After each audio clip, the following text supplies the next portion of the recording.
Hola, bienvenidos a este video. En esta ocasión te voy a explicar cómo encontrar la suma de dos o más vectores por el método analítico. Y en este caso trabajaremos con sus componentes rectangulares. Bien, para explicarte esto nos vamos a ir directamente al ejemplo y te vamos a ir explicando paso a paso lo que se tiene que hacer, qué fórmulas tenemos que utilizar, etcétera. Bien, en el primer paso vamos a completar esta tablita. En la primera columna vamos a escribir las fuerzas que tenemos de este lado. La primera dice 50 newton con un ángulo. Este símbolo significa ángulo. Si va hacia el norte, recordemos, aquí tenemos el sistema cartesiano. Recordemos que el norte es para arriba, sur para abajo, este a la derecha y oeste a la izquierda. Entonces, también recordemos que aquí son 0 grados en el este y el giro es en sentido contrario a las manecillas del reloj.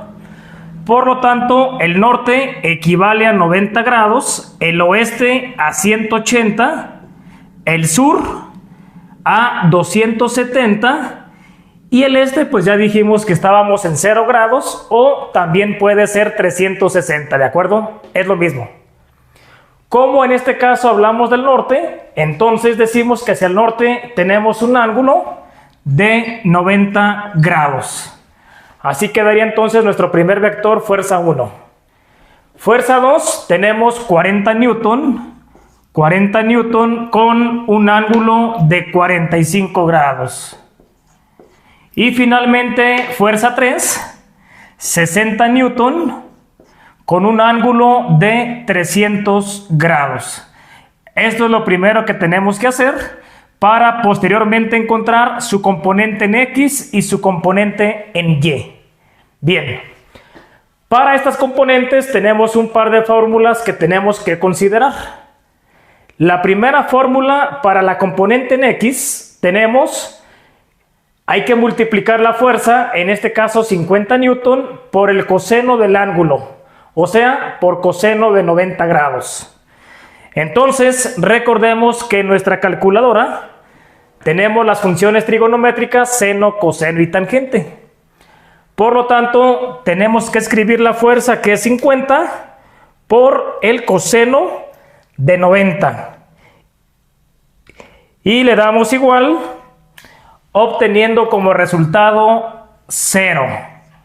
¿Por qué nos da 0 newton en f de x? Bueno, da 0 newton porque toda la fuerza está sobre y, o sea que para x no hay nada. Y como toda la fuerza está para y, quiere decir que los 50 newton se aplican en la componente de y.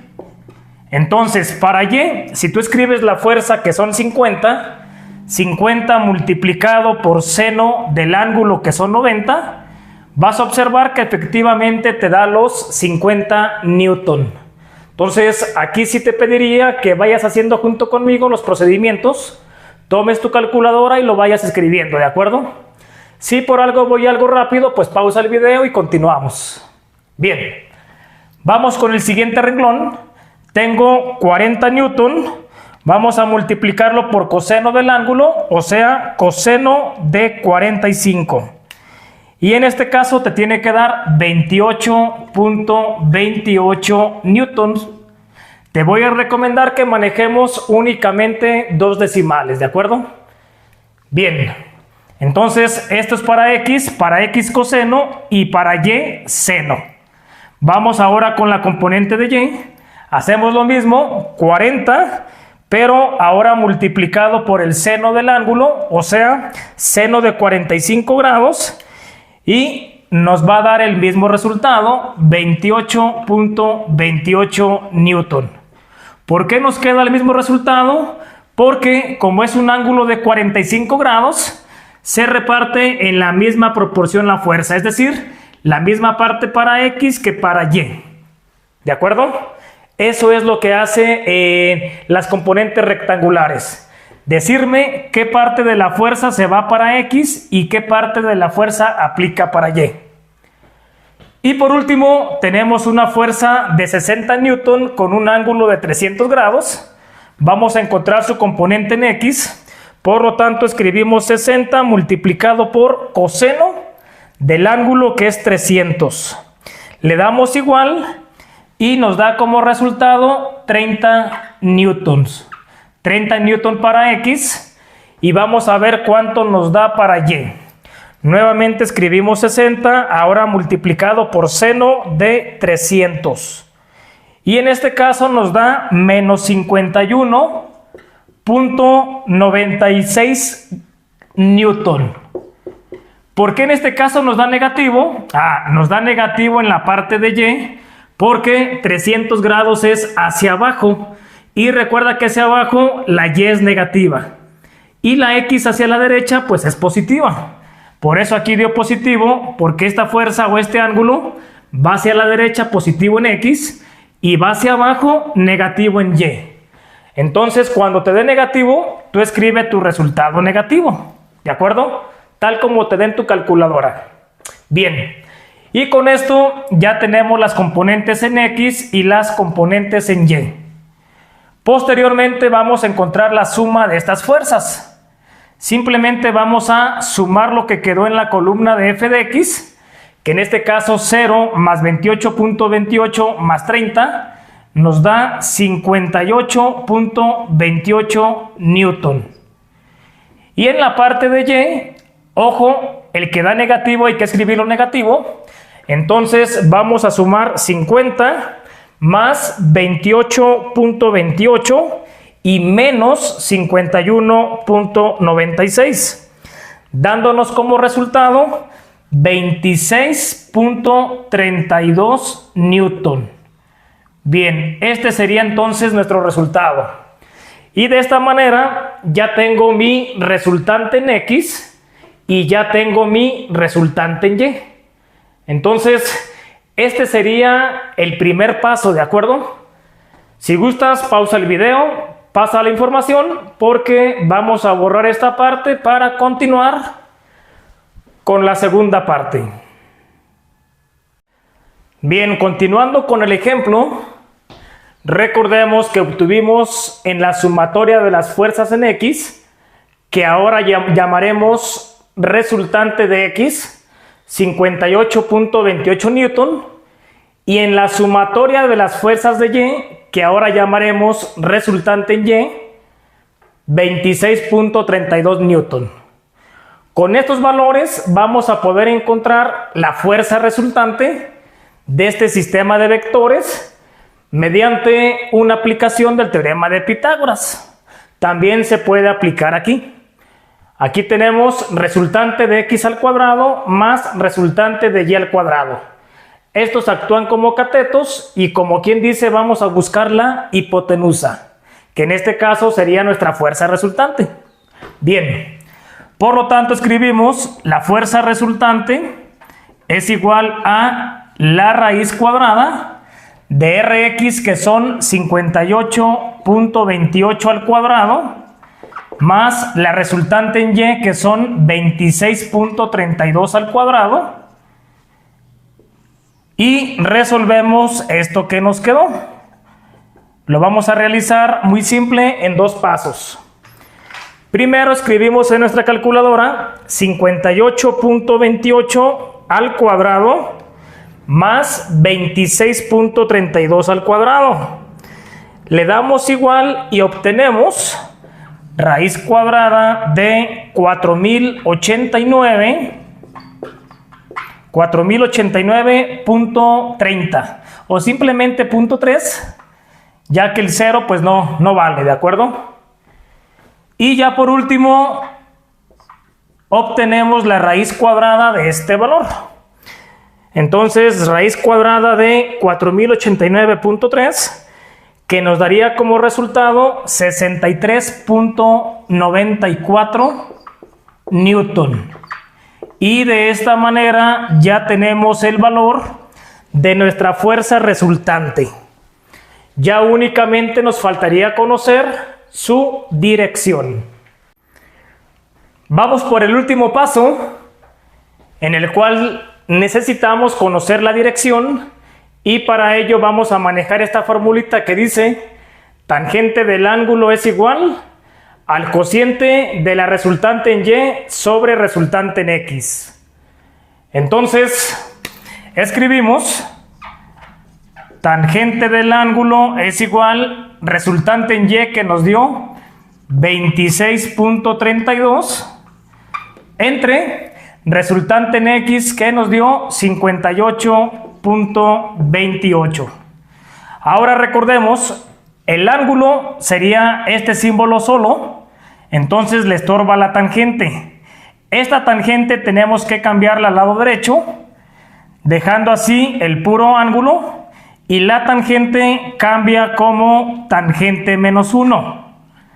Y entre paréntesis, importante escribirlo entre paréntesis, va todo esto, porque si no escribimos paréntesis, solamente sacaríamos la tangente de la parte de arriba. Entonces, shift tangente, recordemos que así se escribe en la calculadora, paréntesis 26.32 entre 58.28. Escribimos esto tal como está en la calculadora.